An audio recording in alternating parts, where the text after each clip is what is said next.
Hi, this is Mateen Ranjan, you are watching our YouTube channel enjoy tutorial. तो कैसे हैं आप? आज हम आपके लिए लेके आए वैल्यूएशन ऑफ गुडविल, जो 4 से 6 नंबर तक का आता है।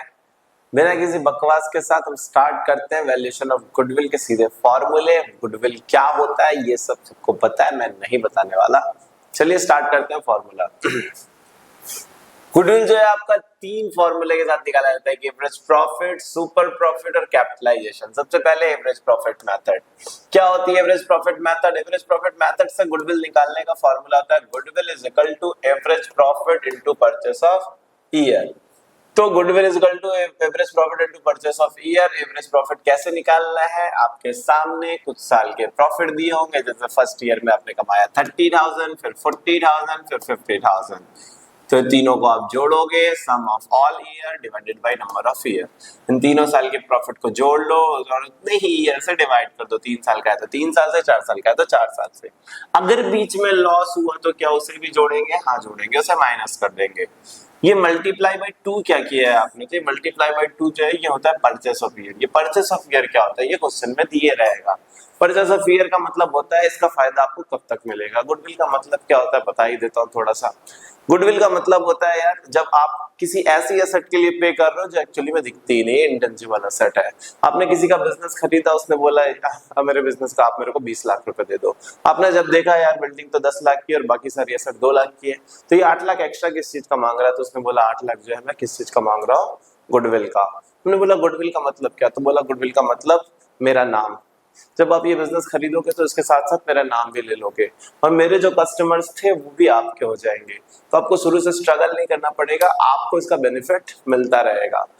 कितने साल तक? 2 साल तक, 3 साल तक। तो समझ लो वो 2 साल 3 साल वही क्या है? परचेस ऑफ ईयर है।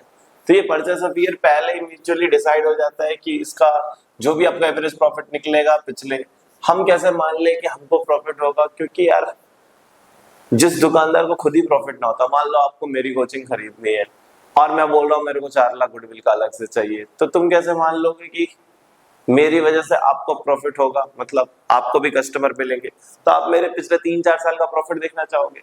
मेरे पिछले 3-4 साल का प्रॉफिट ऐसे 30,000, 40,000, 50,000 आया। 120 इंटू 2 मैंने किया, ये मैंने थोड़ा सा गलत किया हुआ है। 1,20,000 आपका क्या है? सम ऑफ ऑल ईयर।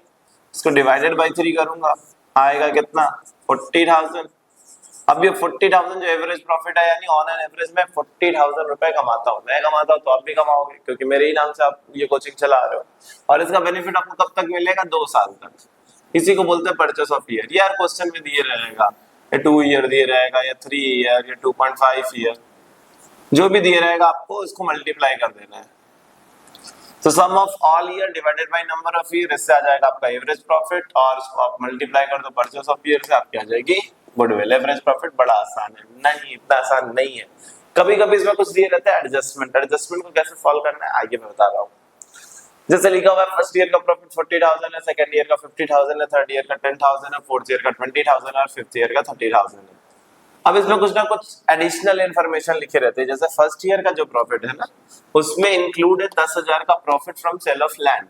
लैंड बेचकर मैंने पैसा कमाया था और उससे 10,000 मिला था, यानी लैंड बेचकर ये प्रॉफिट हुआ था। ये आपके पढ़ाने से कोई प्रॉफिट नहीं हुआ था। तो आपकी कोचिंग अगर मैं खरीदूंगा तो मुझे ऐसा 10,000 का तो कोई प्रॉफिट नहीं होगा। तो इस तरह का जो अब नॉर्मल प्रॉफिट है, इस अब नॉर्मल प्रॉफिट को क्या कर देना चाहिए? माइनस। तो यहाँ पे लिख लो अब नॉर्मल गेन, या अब नॉर्मल प्रॉफिट को क्या कर देंगे हम लोग? माइनस। इसके बाद लिखा हुआ है सेकंड ईयर में प्रॉफिट इंक्लूड है 20,000 insurance claim receive. Insurance claim मिला था, कुछ आग लग गई क्योंकि कुछ हो गया होगा, उसका इंश्योरेंस मिल गया। तो इंश्योरेंस भी तो एक तरह का अब नॉर्मल चीज है। अब नॉर्मल मतलब ये डेली थोड़ी होते रहता है, ये आपके पढ़ाने की वजह से, आपके नॉर्मल कोर्स ऑफ एक्शन की वजह से ये प्रॉफिट नहीं हुआ है। तो इसे भी माइनस कर दो, माइनस 20,000। ये भी एक तरह का अब नॉर्मल गेन है।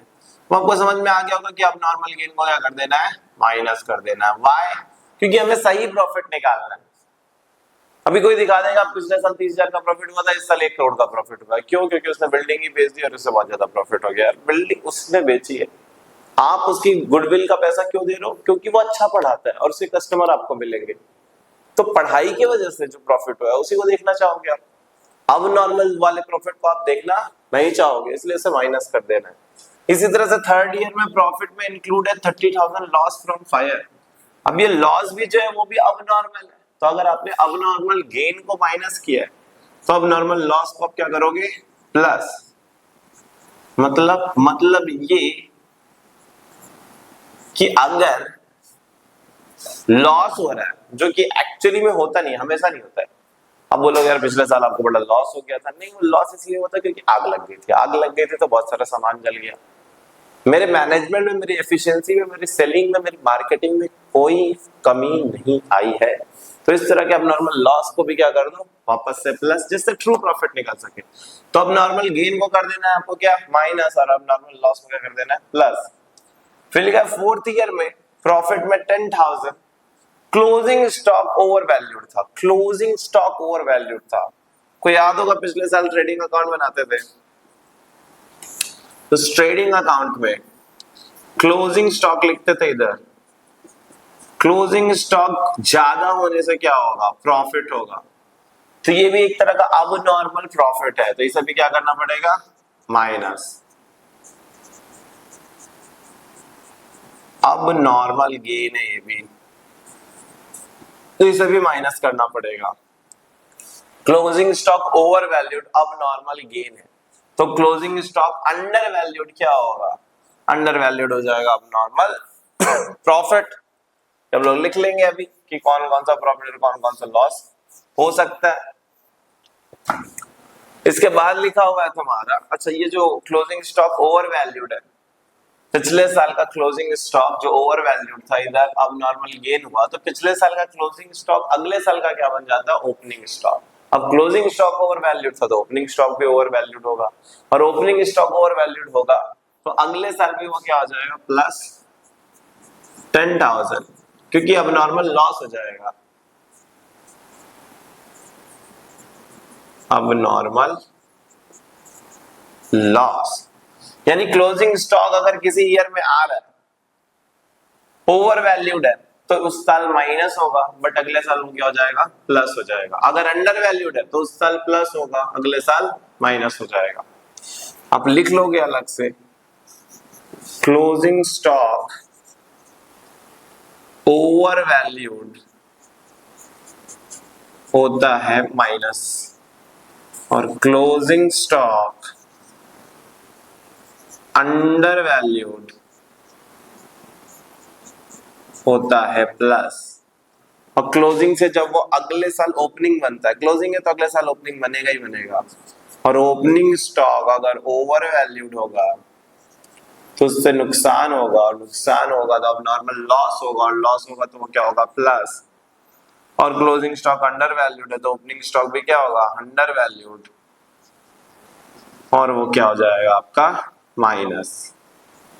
तो इसका इफेक्ट 2 ईयर तक देखने को मिलता है। हम एक ही साल प्लस करते हैं, अगले साल कुछ नहीं करते, तो ये हमारा गलत होने के चांसेस हो सकते हैं। क्लोजिंग स्टॉक ओपनिंग स्टॉक की आप जरूर लिख लीजिएगा। लास्टली का fifth year profit excludes 10,000 salary. Fifth year के प्रॉफिट में ना सैलरी एक्सक्लूड है, सैलरी एक्सक्लूड है। सैलरी तो आपको घटानी चाहिए थी ना, आपने सैलरी क्यों नहीं घटाई? आप इस तरह से खर्चों को कम करके प्रॉफिट ज्यादा करना चाहते हो, ये तो कॉमन सेंस है। सैलरी नहीं घटाई तो सैलरी घटा दो भाई। तो ये वाला जो साल है 10,000 इसमें माइनस प्लस हुआ है, 10,000 माइनस भी हो जाएगा, क्योंकि अगर कोई नॉर्मल लॉस है और वो एक्सक्लूड है तो उसे क्या करना पड़ेगा, इंक्लूड करना पड़ेगा। अगर यहीं पे लेकिन लिखा होता कि fifth year profit includes ₹10,000 salary, अगर ये इंक्लूड्स लिखा होता कि इंक्लूड है सैलरी, अगर ऐसा लिखा होता तो भाई अगर इंक्लूड है तो वो से भी सैलरी तो इंक्लूड ही रहती है, तो वो तो ऑलरेडी माइनस है, तो आप कुछ नहीं करोगे। मतलब नॉर्मल लॉस में अगर इंक्लूड लिखे रहता है तो हम कुछ नहीं करते, नॉट कंसिडर, उसे कंसिडर ही नहीं करेंगे क्योंकि वो इंक्लूड ही होना चाहिए। और अब नॉर्मल लॉस या गेन अगर एक्सक्लूड है, बोलता है एक्सक्लूड है, इनकम हुई थी जो कि एक्सक्लूड है, तो एक्सक्लूड है तो बहुत अच्छी बात है, एक्सक्लूड ही होना चाहिए। उसे भी कंसिडर नहीं करते। इसका उल्टा लिखे रहेगा कि नॉर्मल लॉस एक्सक्लूड है तब उसे माइनस करेंगे, और अब नॉर्मल लॉस इंक्लूड है तब उसे एक्सक्लूड करेंगे। तो इसे भी लिख ले। इस तरह से जो एडजस्टमेंट रहेंगे आप उसको प्लस माइनस करोगे, उसके बाद जो आएगा 40 में से 10 माइनस किए 30, 50 में से 20 माइनस किए फिर 30, 10 प्लस 30 जोड़े 50, सॉरी 10 प्लस 30 40, 20 माइनस 10 10, और यहाँ पे तो 10 प्लस किए 10 माइनस 30 आ गया। तो ये सबको जोड़ दिए 30 10 40 40 80 80 30 110 110 30 140, तो 1,40,000 डिवाइडेड बाई 5 कर दोगे आप, और ये आपका आ जाएगा एवरेज प्रॉफिट। 5 2 10, 4 0, 5 8 40 और 0 0 0, यानी नॉर्मली वो 28,000 रुपए कमाता है। फिर परचेस ऑफ ईयर से मल्टीप्लाई करो और अपना आंसर निकाल लो। तो एवरेज प्रॉफिट इज वेरी, ऐसा कुछ कठिन नहीं है उसमें, कठिन यही है, ये थोड़ा देखना। एक चीज इसमें और बोल देता है, एवरेज प्रॉफिट को कभी कभी बोल देता है वेटेड एवरेज की तरीका से करो। वेटेड एवरेज का मतलब जितने भी साल है, जैसे कि ये लिखा हुआ था 3 साल का प्रॉफिट है, इधर लिखा हुआ 5 साल का प्रॉफिट है, तो आप ऐसे नहीं जोड़ोगे। 5 साल का प्रॉफिट है तो सबसे लास्ट ईयर जो है उसमें इंटू 5, उसमें इंटू 4, इंटू 3, इंटू 2, इंटू 1।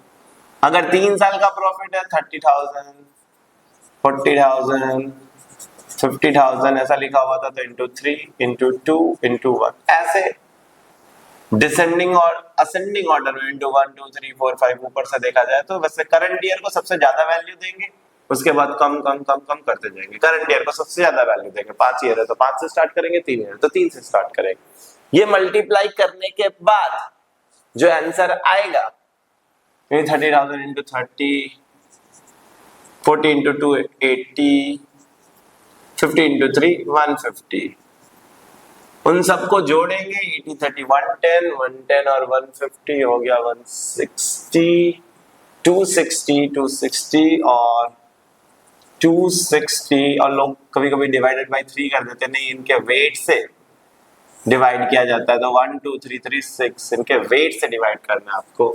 इधर 5 4 9 3 12 2 14 1 15 से डिवाइड करना पड़ेगा। तो ये वेटेड एवरेज निकालने से क्या होता है, इससे एक ट्रेंड पता चलता है। देखो यार, यहाँ पे आपने 30 40 50, यहाँ पर आपने कितना दिया, छोड़ो इसको, हटाओ, सब जानना जरूरी नहीं है। बस इतना याद रखो कि वेटेड एवरेज जो होता है उसमें वेट को मल्टीप्लाई किया जाता है, और सिंपल एवरेज जब लिखे रहेगा, कुछ नहीं लिखे रहेगा, बस बोलेगा गुडविल निकालो तो एवरेज प्रॉफिट से, तो आपको क्या करना है, बिना वेट को मल्टीप्लाई किए हुए एडजस्टमेंट को बस ध्यान में रखना है, चाहे वेटेड एवरेज हो चाहे सिंपल एवरेज हो। बस इतना देख लो, ये बहुत जगह काम आएगा, आपको एडमिशन चैप्टर में भी काम आएगा, तो कहीं ना कहीं आपको कुछ ना कुछ नंबर देके ही जाएगा, 3-4 नंबर, फिर से नोट डाउन कर लो, इट इज वेरी इंपॉर्टेंट। तो नेक्स्ट है आपका कौन सी मेथड, इसका नाम है सुपर प्रॉफिट मेथड। इसमें थोड़े फॉर्मूले ज्यादा है, बट ये याद कर लोगे तो अगली मेथड भी आपको याद हो जाएगी। लॉजिकल है, आप देखना चाहो तो पता लग जाएगा आपको। सुपर प्रॉफिट मेथड में क्या करते हैं, आपका गुडविल का फॉर्मूला होता है super profit into purchase of year. अब ये सुपर प्रॉफिट कैसे निकलता है, सुपर प्रॉफिट मतलब नॉर्मली हम लोगों से कितना ज्यादा कमाते हैं, हम कितना कमाते हैं, वो एवरेज प्रॉफिट है। वो कैसे निकालते हैं हम ऑलरेडी बता चुके हैं, sum of all year divided by number of years, और कोई एडिशनल इंफॉर्मेशन रहेगी तो प्लस माइनस कर देना है। तो सुपर प्रॉफिट का formula average profit minus normal profit. मतलब कि मान लीजिए अगर हम कमाते हैं कितना 50,000 और नॉर्मली लोग कितना कमाते हैं 40,000, अब तो सुपर प्रॉफिट कितना हो जाएगा 10,000, और 10,000 सुपर प्रॉफिट रखेंगे, परचेस ऑफ ईयर 2 ईयर लिखा हुआ है, 20,000 आपकी गुडविल आ जाएगी। बट ये नॉर्मल प्रॉफिट भी कैसे निकालते हैं, नॉर्मली लोग कितना कमाते हैं कैसे पता चलेगा, तो नॉर्मल प्रॉफिट का फॉर्मूला है capital employed into NRR divided by 100।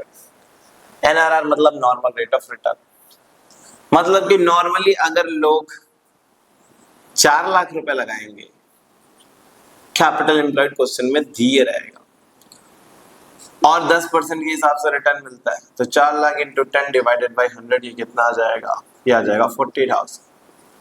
यानी नॉर्मली लोग 40,000 कमाएंगे, हम 50 कमाते हैं, 50 माइनस 40 10,000 आपका सुपर प्रॉफिट आ जाएगा।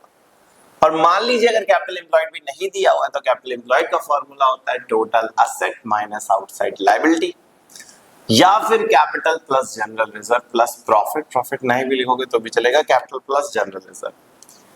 इसको समझना है तो आपको देखना पड़ेगा बैलेंस शीट। बैलेंस शीट में होता है करंट एसेट, मान लो यहाँ पे 3 लाख करंट एसेट है और 7 लाख क्या है नॉन करंट एसेट, तो टोटल एसेट कितनी हो गई 10 लाख। लायबिलिटी साइड भी 10 ही लाख होगा, दोनों साइड बराबर ही होता है। लायबिलिटी साइड 3 चीज होती है, कैपिटल या जिसको शेयर होल्डर फंड भी बोलते हैं हम लोग, नॉन करंट लायबिलिटी और करंट लायबिलिटी। करंट लायबिलिटी मान लो लिखी हुई है कि आपकी 2 लाख, एक्चुअली में कैपिटल और नॉन करंट लायबिलिटी, कैपिटल के अंदर ही शेयर होल्डर फंड में आपका रिजर्व एंड सरप्लस भी लिखे रहता है, और जो नॉन करंट लायबिलिटी है वो भी, ये आपने जो पैसा लगाया और ये दूसरों ने जो पैसा लगाया, ये दोनों ही मिलके क्या कहलाता है कैपिटल एम्प्लॉयड। तो जब आप टोटल असेट में से इसको घटा देते हो तो भी ये 8 लाख आ जाता है, या तो आप कैपिटल में ही क्या जोड़ देते हो रिजर्व एंड सरप्लस जो कि यहीं पे रहता है, और नॉन करंट लायबिलिटी भी अगर लिखी हुई है जो कि रहती नहीं है क्वेश्चन में, बड़ी रेयरेस्ट होगी, तो उसे भी जोड़ देना। तो 2 फॉर्मूले बन गए, total asset minus outside liability या कैपिटल प्लस जनरल रिजर्व, ठीक है, ये वाला हिस्सा आपका निकल जाएगा। ये दोनों मिला के नॉन करंट लायबिलिटी मोस्टली नहीं रहती है। अब आपका क्वेश्चन जो भी दिए रहेगा लिखे रहेगा कि अनु और बेनू मिलकर 3 लाख रुपए कैपिटल लगाते हैं और एवरेज प्रॉफिट फर्म का कितना है, एवरेज प्रॉफिट है 50,000, नॉर्मल रेट ऑफ रिटर्न है 10%, आप बताइए, और परचेस ऑफ ईयर है 2। आप बताइए सुपर प्रॉफिट कितना होगा, तो सुपर प्रॉफिट कितना होगा या सुपर प्रॉफिट से गुडविल कितनी होगी, तो उसके लिए सबसे पहले आप निकालोगे यार नॉर्मल प्रॉफिट। नॉर्मल प्रॉफिट ये कैपिटल एम्प्लॉयड जो है, कैपिटल दिया हुआ है या कैपिटल एम्प्लॉयड ही खुद ही लिख देगा, उसको इनटू 10 डिवाइडेड बाय 100, इससे आप क्या निकाल लोगे नॉर्मल प्रॉफिट, यानी नॉर्मली लोग कितना कमाते हैं 30,000, 30,000 आया आपका, और एवरेज प्रॉफिट पहले से दिया हुआ है 50, यहाँ लिख लोगे 50 माइनस 30, ये आ गया 20, 20,000 आया, 20,000 इंटू 2, ये आ गया आपका 40,000। Very easy. सुपर प्रॉफिट का फॉर्मूला आप याद कर लो, एक बार मेरे साथ बोलो, average profit minus normal profit. Average profit हमें पता है कैसे निकालना है, नॉर्मल प्रॉफिट का formula capital employed into NRR divided by 100। कितना पैसा लगाते हो तो कितना रिटर्न मिलेगा, कैपिटल एम्प्लॉयड नहीं दिया हुआ है तो टोटल एसेट में से आउटसाइड लायबिलिटी घटा दो, या फिर कैपिटल में जनरल रिजर्व जोड़ दो, और ये आपका सुपर प्रॉफिट मेथड कंप्लीट हो जाएगा। इसे नोट डाउन कर लें। Now the last method is capitalization method, और capitalization method में 2 है, capitalization of average profit और capitalization of super profit। अगर आप यहाँ तक समझ चुके हो तो ये बड़ा ही आसान है, इसमें समझने में कुछ भी नहीं रखा है, बड़ा आसान सा फॉर्मूला लिखा हुआ है कैपिटलाइजेशन मेथड में, capitalisation of average profit, capitalisation of super profit. Capitalisation of average profit का फॉर्मूला है goodwill is equal to average profit into 100 divided by NRR minus capital employed, और कैपिटलाइजेशन ऑफ सुपर प्रॉफिट का formula है goodwill is equal to super profit into 100 divided by NRR. इसमें कुछ भी minus नहीं करना है, यानी इसमें एवरेज प्रॉफिट को ऊपर लिख के इनटू 100 को ऊपर लिखना है और एनआरआर को नीचे, और ये सुपर प्रॉफिट मेथड है तो super profit into 100 divided by NRR, ये तो सेम चीज है। इसमें कैपिटल एम्प्लॉयड माइनस करना है, इसमें नहीं करना है, और दोनों से आंसर सेम ही आएगा। मान लो क्वेश्चन ये लिखा हुआ है आपका, एवरेज प्रॉफिट है 50,000, एनआरआर है 10% और कैपिटल है 1 लाख। एवरेज प्रॉफिट आपने लिखा 50,000 इंटू 100 डिवाइडेड बाय एनआरआर कितना है 10, कैपिटल एम्प्लॉयड कितनी है 1 लाख, कैपिटल 1 लाख है, वही कैपिटल एम्प्लॉयड है। इसको करोगे आपका ये हो जाएगा 5 lakh minus 1 lakh is equal to 4 lakh. इसमें कोई परचेस ऑफ ईयर नहीं रहता है। सुपर प्रॉफिट मेथड से ही निकालना है तो सुपर प्रॉफिट मेथड के लिए पहले सुपर प्रॉफिट निकालना पड़ेगा। और सुपर प्रॉफिट का क्या फॉर्मूला था, तो आओ मैं याद दिलवा देता हूं आपको। सुपर प्रॉफिट का फॉर्मूला था average profit minus normal profit. Average profit जो है पहले से ही क्वेश्चन में दिया हुआ है, कितना 50,000। और नॉर्मल प्रॉफिट का फॉर्मूला हुआ करता था capital employed into NRR divided by 100। Capital employed into NRR divided by 100। Capital आपकी 1 lakh, 1 lakh into 10 divided by 100, ये आपका आ जाएगा 10,000। 50 में से 10 घटाओगे आएगा 40,000। 40,000 super profit into 100 divided by NRR 4 lakh. दोनों में से आंसर आया सेम, 4 लाख 4 लाख। अब देख लो कौन सी मेथड बड़ी है। ये मेथड थोड़ी बड़ी है कि इसमें सुपर प्रॉफिट निकालना पड़ रहा है, सुपर प्रॉफिट के लिए नॉर्मल प्रॉफिट निकालना पड़ रहा है।